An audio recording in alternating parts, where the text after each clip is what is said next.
Passados 1 ano e 4 meses do meu mandato aqui como senador, tenho pouco a comemorar e muito a avançar. Na verdade, sinto um misto de frustração, em alguns momentos de indignação e até de desesperança. Tenho acompanhado com especial atenção os debates dos últimos meses. Hoje percebo o quanto o Brasil está distante dos nossos sonhos. Na tarde desta segunda-feira, chegou a esta casa a autorização da Câmara dos Deputados para a abertura de processo de impeachment da presidente Dilma. Após uma votação que manteve em transe todo o país por cerca de 3 dias, não se falou em outra coisa na imprensa, nas redes sociais, nas empresas, nas repartições públicas, nas ruas e nos lares dos brasileiros. Tenho certeza, senhoras e senhores senadores, que o Senado Federal estará à altura desse momento singular da nossa história, decidindo sobre o impeachment da melhor forma para o país, dentro da legalidade e da normalidade constitucional. Contudo, minha preocupação na tarde de hoje, ao ocupar essa tribuna, volta-se para algo que julgo de extrema gravidade: o efeito colateral nefasto do processo político que estamos vivendo, qual seja a paralisia por que passa o país, o clima de incerteza que domina os agentes econômicos e a população de modo geral. O sentimento é de que o país está literalmente parado. Na economia, estamos vivendo um dos piores momentos da nossa história. Alegam especialistas que nunca passamos por uma crise tão nefasta na história do Brasil em todos os tempos da República. Uma recessão que se aprofunda a cada dia, deteriorando as receitas públicas, aumentando substancialmente o desemprego, inibindo os investimentos do setor privado e as contas públicas que estão em lastimável estado. Exemplo disso são estados que já não conseguem mais pagar as suas contas, o salário dos seus servidores, que, infelizmente, essa é que é a triste realidade que nós estamos vivendo no nosso país de hoje. Eu concedo uma parte ao distinto e eminente senador Theomário Mota. Senador Dário, primeiro, muito obrigado por fazer essa parte.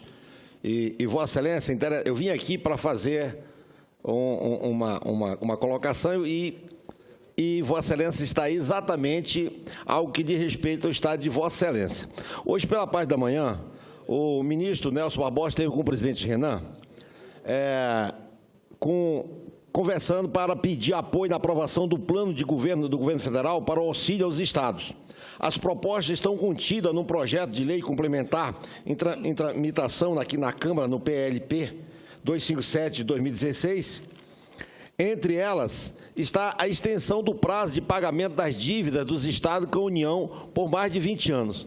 E o estado de Vossa Excelência, já não aguentando mais, entrou com uma ação no Supremo para não pagar o juro composto e sim juro simples, e o Supremo permitiu essa liminar. Mas, naturalmente, é importante que a gente aprove esse projeto para que a gente tire, porque essa vitória com liminar, ela pode cair qualquer hora e, naturalmente, vai sacrificar muito mais o Estado. Cai mais ou menos dentro do que Vossa Excelência está falando e também parabenizar o seu Estado por essa vitória. Eu agradeço a Vossa Excelência pela parte e Vossa Excelência sabe que Santa Catarina, mais uma vez, foi pioneiro nessa questão. A verdade é que a ocasião exigiu isso. A situação dos estados brasileiros é dramática, como nós todos sabemos. E aí vem à luz discussões que estavam enterradas ao longo da sua história. E a questão do juro composto é uma questão que mereceu guarida da Suprema Corte desse país e que agora nós temos que encontrar uma alternativa para que efetivamente esse problema seja resolvido. Acontece, senador Theomário, que essa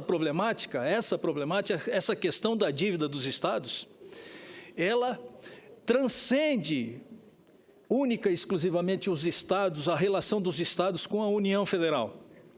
Porque os próprios estados têm cobrado dívidas também, com juro composto nas suas localidades e nos seus respectivos estados.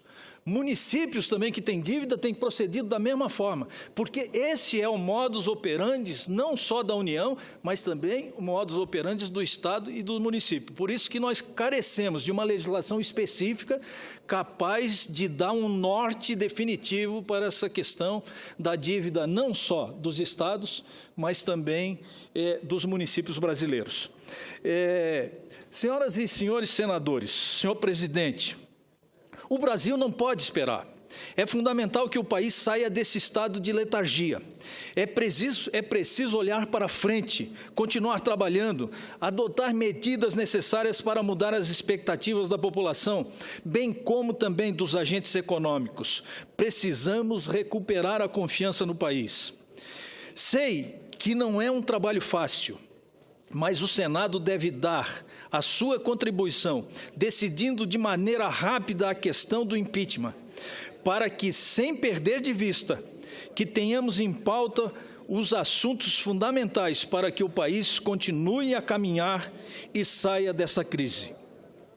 Precisamos apreciar as medidas que buscam recuperar e colocar em ordem as contas públicas, medidas que propiciem a redução de despesas, o aumento da arrecadação, a austeridade da gestão pública, a queda dos juros, a aceleração dos processos de concessão e de privatização, que, últimas informações que recebi, as concessões não estão avançando por falta de regulação e também por falta de confiança dos agentes privados em participar dos leilões. Assim como tantas outras coisas que estão tramitando no Congresso Nacional. Concedo a palavra, uma parte, ao senador Hélio José. Gostaria de cumprimentar nosso presidente da sessão, o senador Lazier Martins, e cumprimentar nosso orador, senador Dário Berger, pela lucidez da fala colocada, do discurso. O Brasil tem jeito. Eu sou daqueles que acreditam que o Brasil tem jeito e o jeito é exatamente investir na infraestrutura, investir nas concessões, investir em condições para que o Brasil possa voltar a gerar emprego, para que possa a gente voltar a ter desenvolvimento, né? E a Vossa Excelência encaminha uma série de medidas necessárias para que isso ocorra. Então, eu gostaria de congratular-me com Vossa Excelência que foi governador de Estado, Vossa Excelência que foi prefeito, Vossa Excelência que tem uma carreira toda na área executiva, que já viveu crise e bonanças também, sabe das dificuldades que na hora que tem que agir. Então, são sábias as vossas palavras e, com certeza, juntos vamos poder estar avaliando e termos um novo norte para que esse país continue indo para o rumo certo e não se retroceda. Muito obrigado, forte abraço, parabéns. Obrigado, senador Hélio José. Eu peço para incorporar o seu à parte ao meu discurso e acrescento que um dos maiores problemas que nós vivemos hoje no país está relacionado à logística propriamente dita, né? A falta de infraestrutura que facilite o transporte da nossa riqueza de norte a sul, de leste a oeste. Infelizmente, o atraso é substancial. Eu diria, Vossa Excelência, que é engenheiro de formação, eu diria que o atraso é um atraso histórico, é de 20, 30 anos. Infelizmente, não fizemos aquilo que deveríamos fazer no momento que precisava ser feito. E hoje estamos pagando um preço muito grande pelos erros que cometemos no passado. Veja só, senadora Ana Amélia, Vossa Excelência, que é a presidente da Comissão de Agricultura, que isso está relacionado fundamentalmente à logística, à infraestrutura. É o preço do milho que chega a Santa Catarina. O Santa Catarina, ele tem senador Medeiros, um déficit de aproximadamente 3,5 milhões de toneladas de milho para sustentar a sua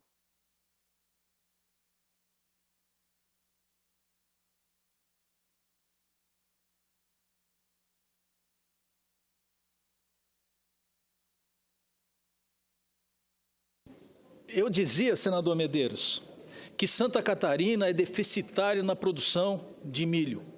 Ela necessita de aproximadamente 50% do que ela produz para sustentar a sua economia própria, sobretudo da agroindústria, que tem no milho o seu maior insumo. Acontece que as nossas agroindústrias precisam adquirir esse milho. E esse milho nós adquirimos de onde? Do Mato Grosso do Sul. E pasmem, Vossas Excelências, que a saca do milho no Mato Grosso custa em torno de R$ 23 a R$ 25 e chega a Santa Catarina por mais de R$ 50, R$ 53, R$ 54, chega a chegar a R$ 57. Um absurdo. Olha só o custo do transporte, o custo dessa logística. Isso é a falência completa do nosso país.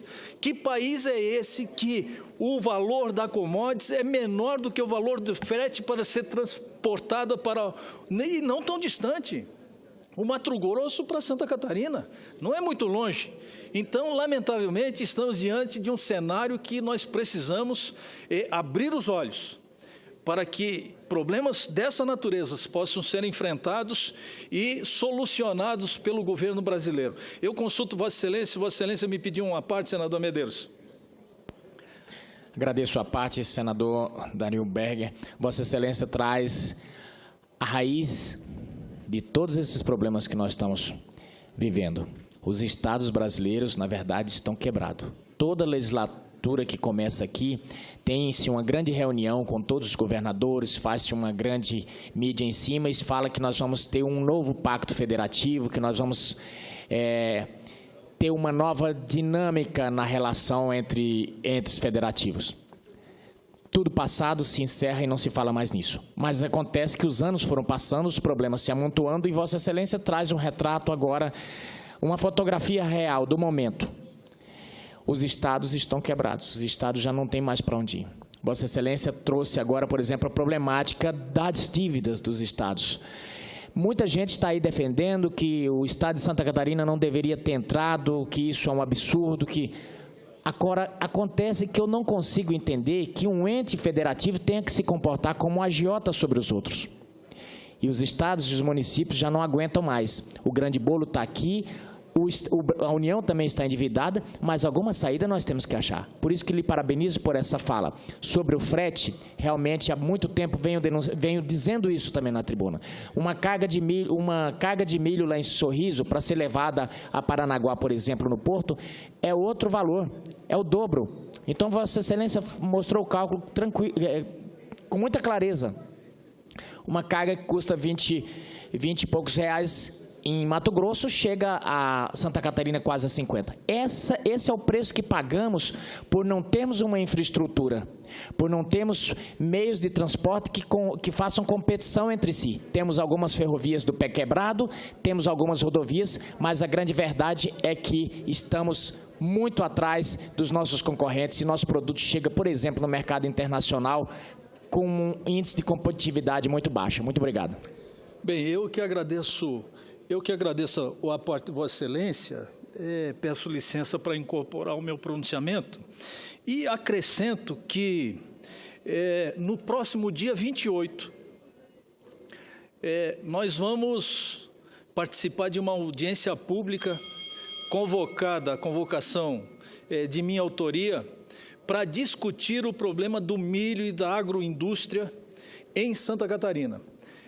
Foi aprovado por unanimidade pela Comissão de Agricultura e que eu já quero convocar os meus amigos catarinenses para que no dia 28 possam estar aqui para nós debatermos essa triste realidade que estamos vivendo em Santa Catarina com a problemática do milho.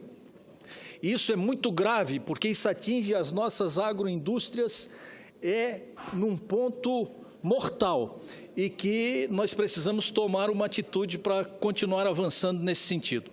Bem, senhor presidente, me dirigindo ao fim do meu pronunciamento, quero me dirigir agora ao povo de Santa Catarina, que me deu a honra de representá-lo nessa casa. Por tudo isso que falei, sei que há uma expectativa muito grande que poderá acontecer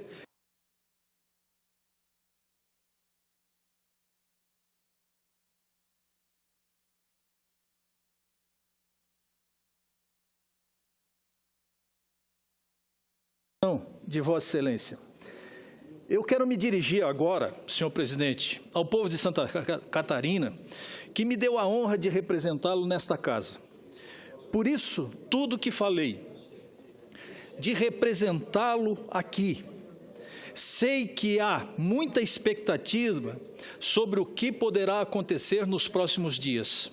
Sei da angústia dos trabalhadores e empresários quanto ao seu futuro, mas tenham certeza de que o povo de Santa Catarina não irá se abater, continuará trabalhando firme e honestamente, como sempre fez ao longo da sua história, o que muito nos orgulha, dando a sua contribuição e exemplo para todo o Brasil. Vencemos outras crises e haveremos de vencer esta também. De minha parte, tenho a certeza de que não decepcionarei os catarinenses. Conte comigo, com meu esforço, com meu empenho, para virarmos essa página e construirmos um novo Brasil, mais justo, mais desenvolvido. Uma página que será escrita com muito amor e com muito compromisso. Era o que eu tinha a dizer, senhor presidente. Muito obrigado.